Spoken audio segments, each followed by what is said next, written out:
Imagine standing in the middle of the Egyptian desert nearly 4,500 years ago. The scorching sun burns overhead. Thousands of workers move across the sand with incredible precision. Massive limestone blocks, each weighing as much as an elephant, slowly inch toward a structure unlike anything the world has ever seen. Without cranes, without engines, without the use of steel, or even electricity. Yet, year after year, stone after stone, a mountain built by human hands rises toward the sky. Today we call it the Great Pyramid of Giza, one of the seven wonders of the ancient world. For centuries, people believed it was impossible. Some claimed giants built it. Others believed aliens must have visited Earth. But archaeology has revealed something even more incredible. The pyramids were built not by supernatural beings, but by ordinary humans with extraordinary organization, engineering, and determination. So, how did ancient Egyptians move millions of stones? How did they lift them higher than a modern 40-story building? And why would an entire civilization devote decades to constructing a single tomb? This is the story of how one of humanity's greatest engineering achievements came to life. To understand how the pyramids were built, we first need to understand why. Ancient Egyptians believed death was not the end. It was merely the beginning of another journey. The soul continued to live in the afterlife, but only if the body remained preserved. That belief led to mummification. It also inspired enormous tombs designed to protect the king forever. The pharaoh wasn't simply a ruler. He was considered a living god.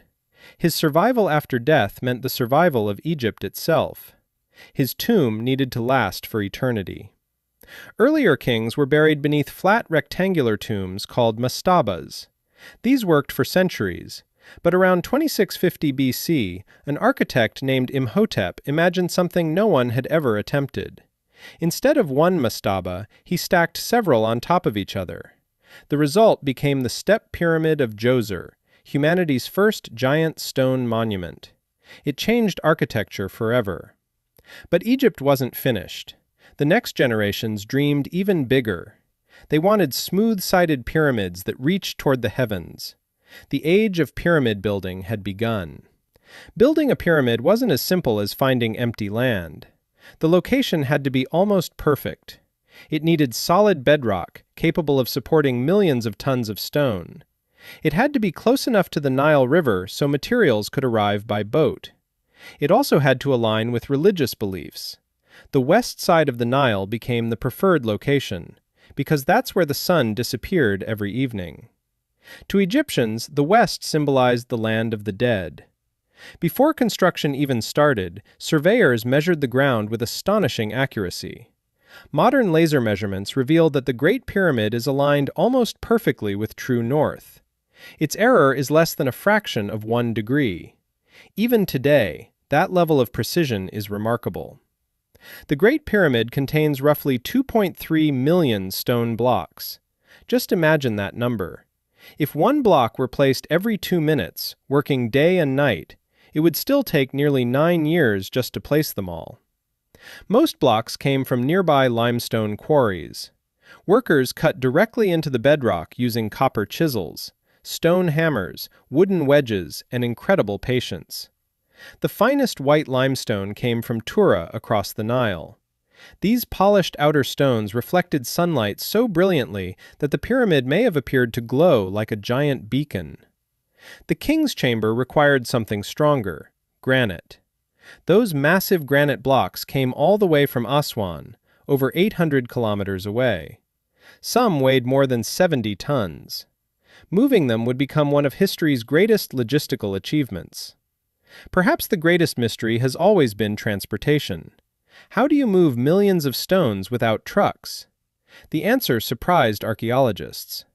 Workers placed the blocks on large wooden sledges. Instead of rolling them, they dragged them. Ancient artwork discovered in Egyptian tombs shows workers pouring water onto the sand ahead of the sled. At first glance, it seems strange, but physics explains why. Moist sand becomes firmer. It reduces friction. Modern experiments confirm that slightly wet sand can reduce the force needed to pull heavy loads by nearly half. Hundreds of workers pulled together using thick ropes. Foremen coordinated every movement. Music, chants, and synchronized rhythm kept everyone working as one. Slowly, the stones crossed the desert, not by magic, but through teamwork. Getting the stones to Giza required more than manpower. It required an entire transportation system. Fortunately, Egypt possessed the perfect highway, the Nile River. During annual floods, special canals brought boats remarkably close to construction sites. Recent archaeological discoveries uncovered an ancient harbor near the Great Pyramid. Even more astonishing, researchers found the diary of an Egyptian official named Marir. His journal describes transporting limestone blocks by boat from Tura to Giza. This is the oldest known work diary in human history. It confirms what archaeologists long suspected. The pyramids were supplied through carefully organized river logistics. Every shipment, every worker, every delivery was planned. Now came the greatest engineering challenge. How do you lift stones over 140 meters high? No one knows every detail with complete certainty, but several strong theories exist. The most widely accepted idea involves ramps. Early layers may have been built using long, straight ramps made of mud brick and limestone rubble. As the pyramid grew, the ramps changed. Some may have wrapped around the structure. Others may have zigzagged upward. Workers dragged each block higher, level by level. Recent evidence even suggests internal ramps, hidden inside the pyramid's core, could have helped move stones to greater heights. Whatever combination they used, the builders continuously adapted their methods as construction progressed. This wasn't one simple trick. It was engineering evolving in real time. For generations, people believed slaves built the pyramids. Hollywood repeated the story. History books repeated it. But archaeology tells a different story. Near Giza, excavations uncovered entire workers' villages. There were homes, bakeries, breweries, and medical facilities. Even cemeteries, where skilled workers received honorable burials. These weren't slaves. They were paid laborers. Many were farmers. Every year, when the Nile flooded their fields, they temporarily worked for the king. Thousands of skilled craftsmen, engineers, stonecutters, surveyors, boat builders, carpenters, cooks, doctors, and laborers formed one of history's largest organized workforces. Building the pyramid became a national project, a symbol of unity. A workforce this large needed enormous amounts of food. Archaeologists estimate thousands of cattle and sheep were consumed every year. Bread was baked daily. Beer flowed constantly. In ancient Egypt, beer wasn't simply a drink. It was nutrition. Workers received daily rations. Fish arrived from the Nile. Vegetables grew nearby. Massive storage facilities ensured supplies never stopped. Behind every stone stood an invisible army of farmers, bakers, fishermen, herders, and administrators. The pyramid wasn't just built by builders. It was built by an entire civilization. The most astonishing feature isn't the pyramid's size. It's its accuracy. The base is nearly perfectly square. The four sides align closely with the cardinal directions. The stones fit together so tightly that in many places a knife blade cannot slide between them. Without lasers, without computers, without GPS, ancient surveyors achieved extraordinary precision. They likely used stars, shadow measurements, simple ropes, wooden measuring rods, and generations of accumulated knowledge. Their tools were simple. Their understanding was not. When construction ended, the pyramid didn't look like it does today. It wasn't rough. It wasn't brown.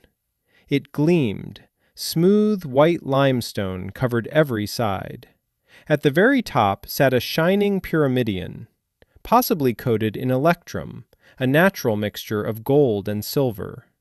Imagine the morning sun striking that brilliant surface.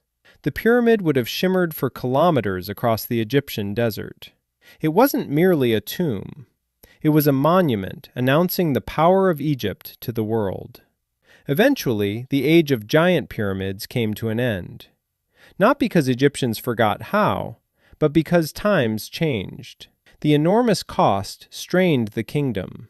Grave robbers repeatedly looted royal tombs.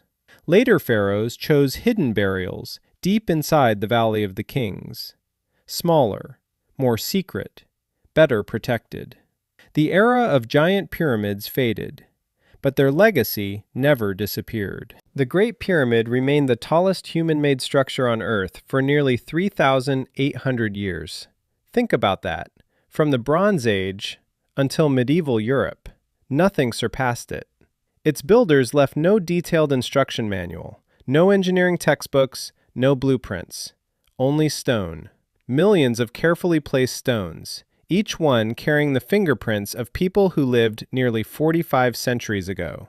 The pyramids remind us that the greatest achievements in history are rarely built by miracles. They're built by vision, organization, persistence, and thousands of ordinary people working toward an extraordinary goal.